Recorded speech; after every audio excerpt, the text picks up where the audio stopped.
What's up guys? Welcome back to Insane World. So today we're going to do an unboxing or review ng isang digital alarm clock na nakita ko sa Shopee, na ang goal is for us to have hotel ambience or spa ambience na makakatulong sa ating pagtulog.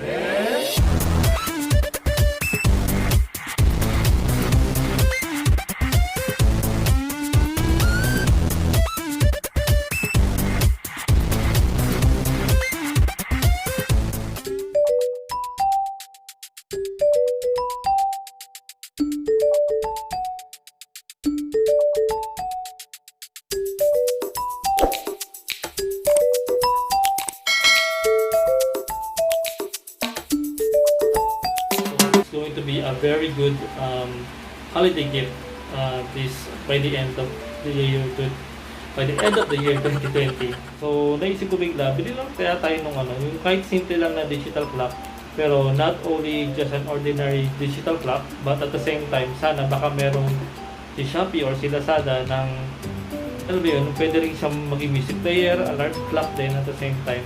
And naisip ko, gawin natin parang mala hotel vibes or chill yung sound. So, sa bahay ka na, para ka para sa hotel, di ba? So, at makakatulong pa sa pagtulog. So, doon nagsimula yun. So, that's why I searched a lot of digital alarm clocks sa Shopee and sa Lazada.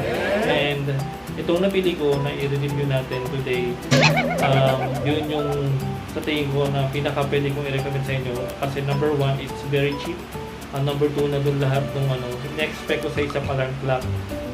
Like yung may Bluetooth speaker capability, and yun yan, it supports micro SD card na pwede ka mag-play ng ulit-ulit na mahabang hotel music. So, yun yung reason. So, let's start unboxing this. Alright, so let's start with the unboxing. So, I received this package kanina lang. Binili ko siya sa Shopee. It took 1 week since galing pa sa China yung mismong pinagbilan ng supplier.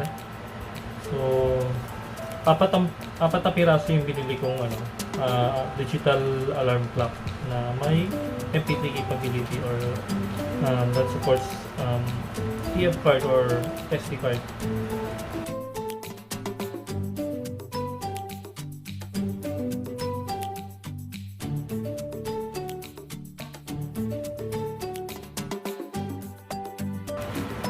So, apat na piraso, yung isa medyo deformed siguro sa packaging lang. So, I don't think may kasalanan sa supplier, but it's okay.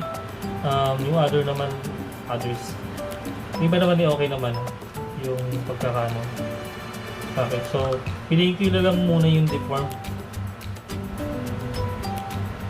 Ayan. Sabi dito, it's a wireless speaker with alarm clock functionality. Ito yung itsura niya, kulay black. So, mukhang maganda naman siya. 5.0 Bluetooth capability. Can, as usual, part of the features ng alarm clock is of course may clock remind. We can transmit it by Bluetooth, lalo na pag gagamitin natin yung Bluetooth as a Bluetooth speaker para makatutog ng mga kanta from our Android or smartphones.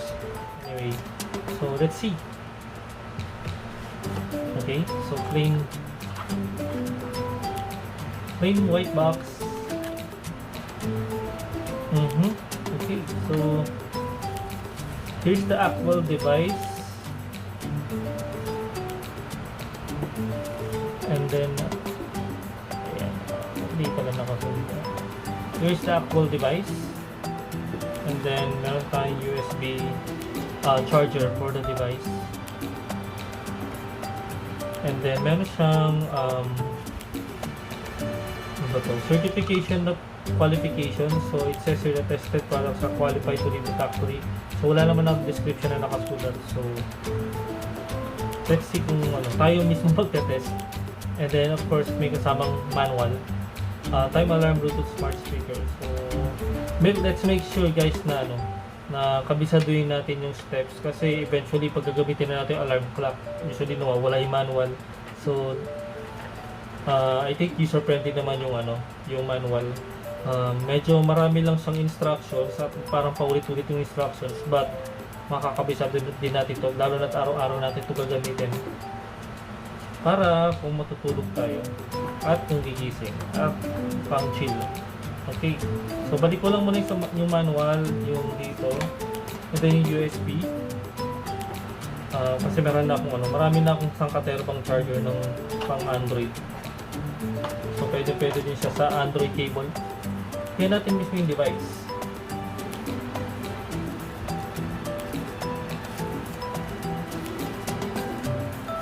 Yan, so okay, so sabi nga sa description, para siyang yan, kita niyo yung may reflection ng camera mismo.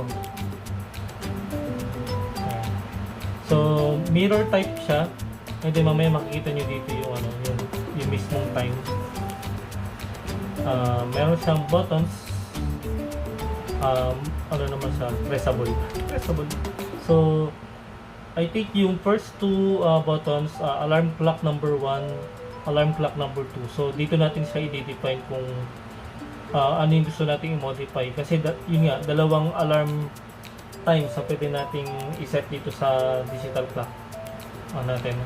So for example, ito gusto ko tuwing 10 AM. Ito naman tuwing 11 AM kung matugal. Okay. Tapos yung gitnang, yung third button, yung M na nakasulat, it's parang manual mode, or change natin yung mode ng playback or yung mode ng mismong digital clock, kasi yun nga, marami sa features. And then meron siyang power on, off, and then I think play button tsaka pause kung gusto natin mag-play ng MP3 at mag-pause. Minus plus, so basically volume, or I think is also serves as next or previous song na ilalagay natin dito. So nandito naman sa likod yung yung mismong speaker ng pag nagpa-play tayo via Bluetooth or via MP3 memory card. So yun yung parts, and then may description dito. Power product type is B11A, peak power is 5 watts, charging input is 5 volts dash 1 ampere, device name for Bluetooth is ASM B119. So may pangalan din yung may default Bluetooth name. And finally, meron tayong ditong slot for the charging. Let's charge natin siya, and yung PF card. So ito yung micro SD slot na pwede nating gamitin para dito sa alarm clock. So kung meron tayong existing na 16 gig, we can use that. Actually, nasubukan ko dati yung 32 gig, pero nag-aano siya doon sa mismong Shopee or doon sa description na kaya niya ng 32 gig, pero nag-ano siya, nagparang dito, hindi niya kinakayang basahin. So I recommend 16 gig kasi yun yung so far na gumana sa akin, and for me it's na siya, acceptable for an alarm clock na may capability mag-play ng MP3 files. Okay? Alright, so buksan muna natin siya. So press natin yung port button. So pakita ko sa inyo. Bluetooth mode. Ayun, so sabi niya Bluetooth mode. So sabi niya dito nakasulat 26 degrees. So may sarili din pala siyang meron din siyang sariling temperature detector. So nasa kwarto ako ngayon, it's 26 degrees Celsius.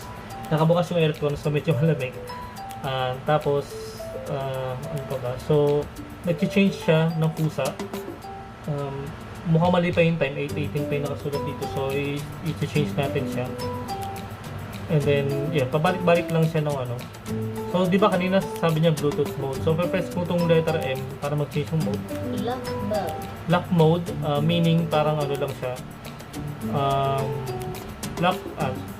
Lock mode yung parang naka-standby lang siya. Wala akong gagawin. Nakikita nyo pala ako. Kumuhay. Pilas ko lang FM mode naman. So we can play FM as an FM radio. Ayun. Tapos, kapag lilipat ng station, so paggamitin natin yung minus saka plus. Ay, kailangan pa natin pala i-set up to. Mamaya set up natin.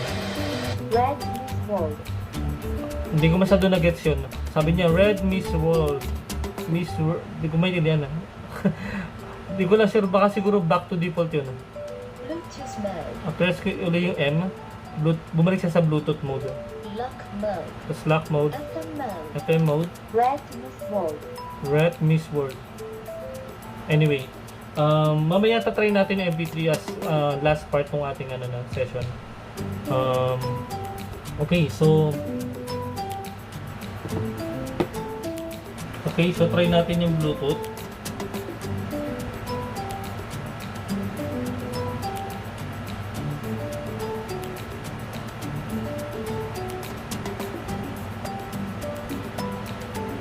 Okay, so try natin Bluetooth. So gagamitin ko yung Samsung Galaxy S10. So balik natin sa Bluetooth mode nito. Red Miss World. Bluetooth mode. Bluetooth mode. And then sa Android device, on ko yung Bluetooth. And then hanahanapin niyo yung device.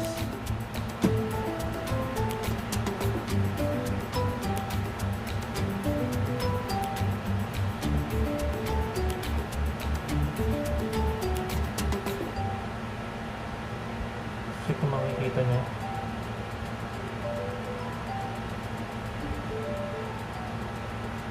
Ayun, so nakita niya yung ASM B119 and then pairing, sabi niya dito.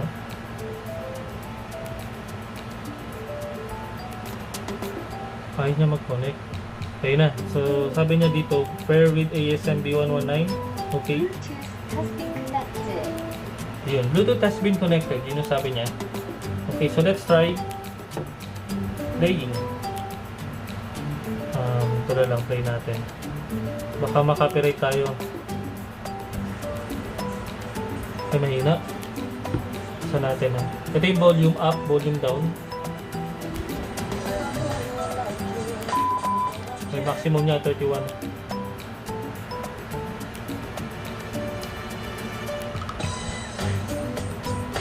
Ayan, rinig nyo guys. So dito siya tumutunog. Baka makapirit ako. So nagsample lang naman.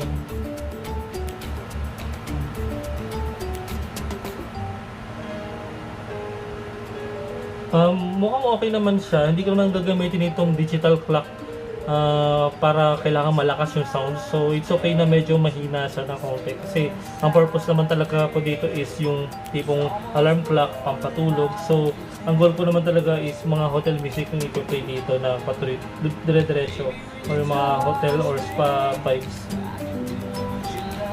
Okay, so yun yung Bluetooth speaker functionality. Okay, so try natin i-set yung time na to. Kasi mali yung time, 8:27 and it's already 6:55. Pero gawin na natin 7 o'clock. So para gawin yung 7 o'clock, so press natin itong alarm clock button number 1. Sabi sa instructions, press alarm clock number 1 for 2 seconds at any modes para pumasok sa clock setting menu. And then display clock starts flashing. So press daw yung up and minus para ma-adjust. Uy, Lock mode. naka-bluetooth na pala ako ulit. So on ko yung yung put yung 1 and then press down ng plus or minus. So as you can see, nag-a-adjust yung time. So since 7 o'clock, lagay ko 7 and then press daw uli yung 1 para doon naman sa minutes. So 7 o'clock is 7:00. Kailangan ko i-advance sa 5 minutes para hindi ako ma-hit sa mga lakad. So press lang daw uli. Ito naman, pag pinili ko uli, okay naman na. So paano ko ba siya isa-save?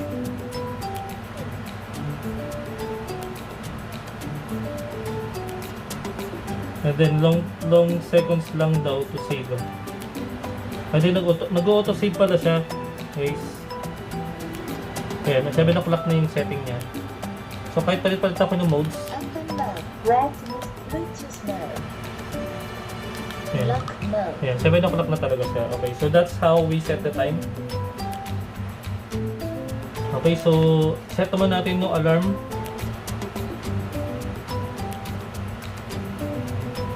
So press ko. And then press long. Ayan, so kailan pala nasa 00. So gawin ko siyang 7 o'clock para for demonstration purposes.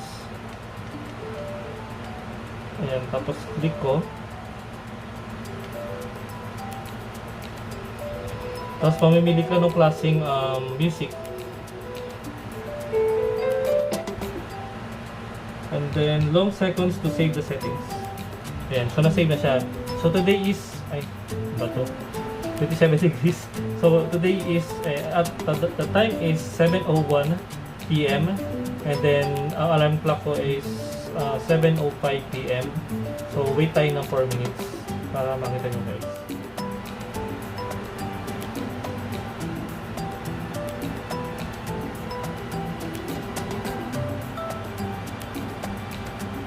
Hindi naman tumunog. Ayun, tumunog. Pala ko dito tumunog. May choice pala kayo guys kung anong gustong alarm clock ang lalabas. So, pag pinirest nyo yung alarm clock number 1, lalabas dito yung icon. And then you also have an option na alarm clock number 2 lang yung gagamitin nyo na set or both. So, kayong bahala guys kung anong klaseng alarm clock yung tutunog o gagana. Let's test yung iba pang features. So, I think yung ano na lang, yung MP3, hindi pa natin natatry. So, ang sinasabi ko kanina guys, you can also utilize yung 16 gig. This is what I recommend, yung 16 gig ultra micro SD AC UHS-I card. SanDisk yung brand. Binili ko lang dito sa Shopee, dito sa ang supplier is Playbook Store. Lalagay ko lang sa description ng video kung saan nyo mabibili. Okay, so kuha lang ako ng sample memory card. Ito yung example na sinasabi ko guys na pwede natin gamitin dito sa alarm clock.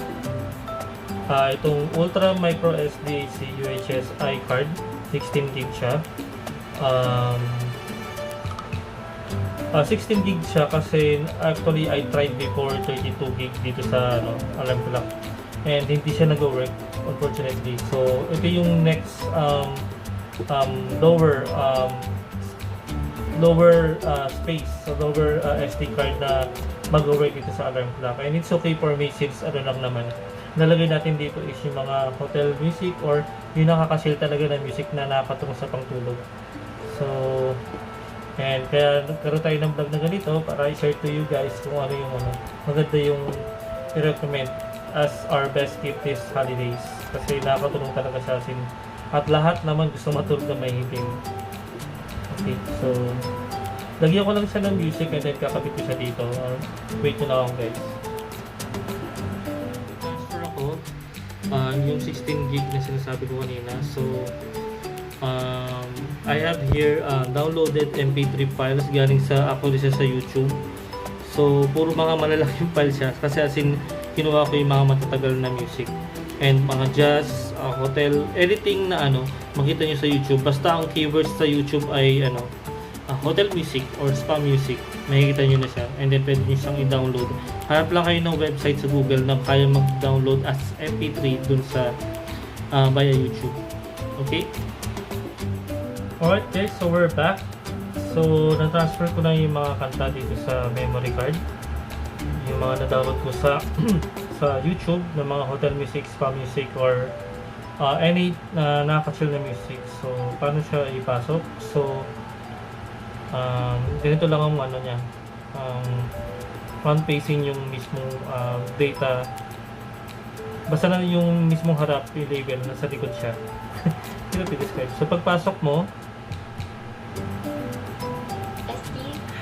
oops, pasok ko may game. Ayan. Ayan, may parang chill na music. So nung pinasok ko siya, sabi niya MP3 play mode, yun yata yung sinabi niya. Diba? Ayos to, diba? So you can adjust yung volume. Para ma-adjust yung volume, press long yung yung minus para babaan. Kasi kung lalaksan ko siya, yung naman, yung plus sign na mahaba. Itong press. So ganoon lang siya. Kung ayaw ko yung track, just press yung plus button para next. Mabilis lang. Ayan. Kita nyo yung ilong ko, sorry. Pwede din siyang gamitin talaga sa salamin. Para ngayon. Kita niyo ba ako guys? Next.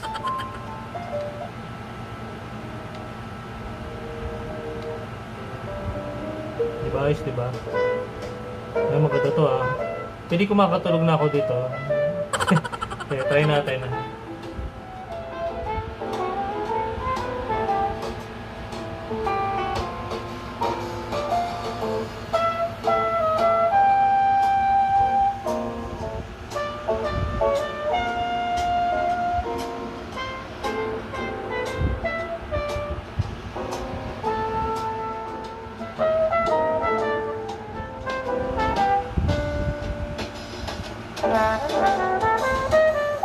Kunyari matutulog na ako sa may ganitong klase music. So, ang setup is parang ganito.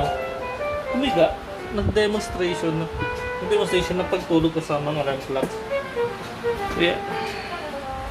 Ayan. So, ganyan yung setup niya. Pwede kong hinaan. Ayan. Tulog na.